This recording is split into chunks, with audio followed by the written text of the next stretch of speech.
Yang nama sunnah itu ucapan, perbuatan, sikap, tindakan Rasul. Itu semua sunnah Rasul. Masalahnya sekarang, apakah semua sunnah Rasul itu jadi hukum? Maka para ulama membaginya ada sunnah tasri'iyah, ada sunnah ghairu tasri'iyah. Sunnah Rasul yang menjadi hukum, ada sunnah Rasul tidak menjadi hukum. Sekarang saya ambil contoh. Rasul makan dengan tangan kanan. Sunnah Rasul bukan? Sunnah Rasul. Beliau makan selalu dengan tangan kanan. Jadi hukum tidak?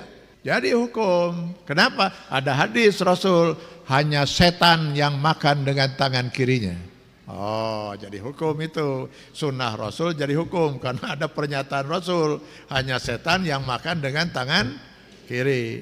Oh, berarti makan dengan tangan kanan itu sunnah Rasul. Jadi kalau orang makan dengan tangan kiri tenyunah, betul itu. Rasul makan dengan tangan kosong.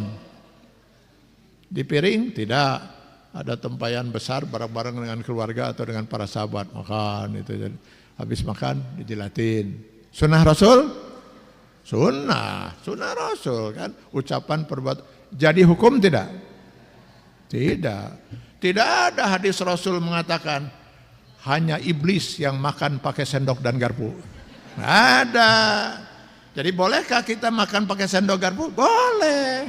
Boleh pakai piring, silakan. Rasul kalau berpergian pakai apa? Unta. Sunnah Rasul? Sunnah. Jadi hukum? Tidak. Saya lihat tadi waktu saya kesini nggak ada seekor unta pun di sana. Yang ada motor Honda, mobil naon merek segala rupa itu. Pernah Rasulullah naik Toyota?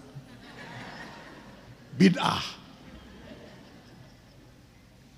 Jadi kita tidak boleh melihat hadis itu secara harfiah. Ini mereka sedikit-sedikit menyatakan ini orang ahli tawil. Memang ada aturan-aturan Allah yang harus ditawil. Kalau tidak, sempit kita memahaminya.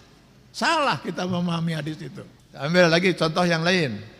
Bapak Ibu ketika membayarkan zakat fitrah, kemana diserahkan zakat fitrah itu? Ke masjid. Ada itu perintah dari Rasul menyerahkan ke masjid? Tidak ada. Bid'ah.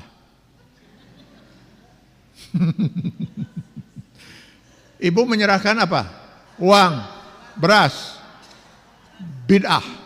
Kenapa? Mana pernah Rasulullah menyerahkan zakat fitrah dalam bentuk beras? Rasulullah itu kalau menyerahkan zakat fitrah itu kalau tidak gandum, kurma. Beras, bid'ah. Tadi ada yang menyerahkan uang, bid'ah pisan. Rasulullah tidak pernah menyerahkan zakat fitrah dalam bentuk uang. Uangnya apa? Rupiah. Wah, bid'ah pisan itu mah. Mana pernah Rasulullah memegang rupiah? Kalau begini cara berpikir kita kacau gitu kan. Maka kalau kita sekarang berzakat fitrah dengan gandum salah. Mengikuti sunnah Rasulullah salah. Sunnah Rasulullah SAW itu berzakat fitrah itu dengan makanan pokok. Lah makanan pokok kita nasi.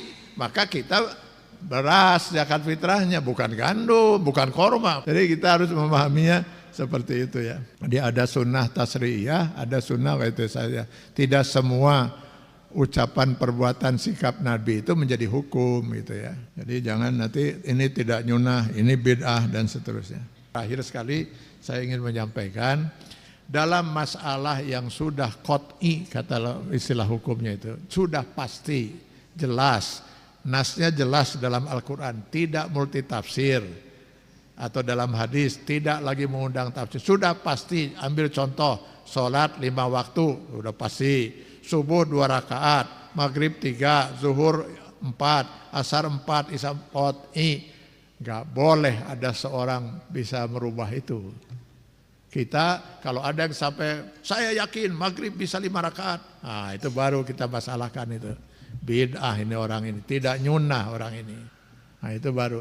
Tapi selama itu di ruang istihad itu pendapat para ulama, bisa pendapat para sahabat, bisa pendapat para tabi'in, bisa juga pendapat para mujtahid.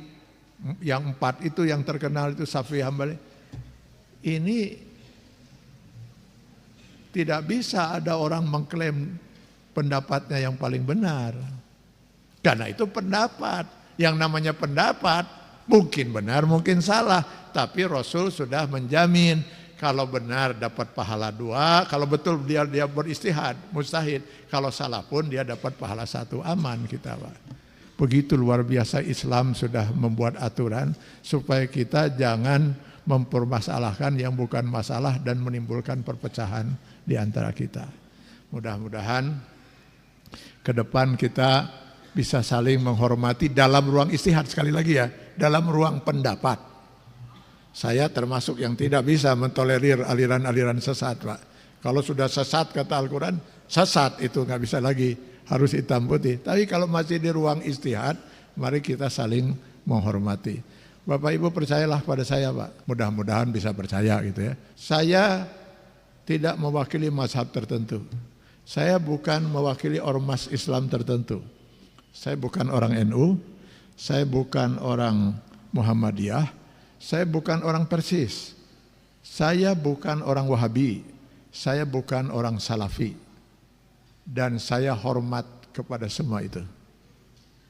Saya hormat kepada mazhab Hambali, Hanafi, Maliki, Syafi'i, orang-orang Salafi, Wahabi, orang NU, orang Muhammadiyah. Selama itu berpegang pada Quran dan Sunnah, saya hormat. Tapi kalau ada yang keluar dari Quran dan Sunnah yang qat'i, nggak bisa. Kita hormat lagi itu. Kita harus menyatakan itu salah. Tapi kalau itu masih di ruang istihad, di wilayah istihad, di wilayah yang dimungkinkan kita untuk berpendapat dan pendapat itu berbeda, mari kita saling hormati demi terwujudnya persatuan dan kesatuan umat. Semoga Allah memberkahi dan meridhai kita sekalian.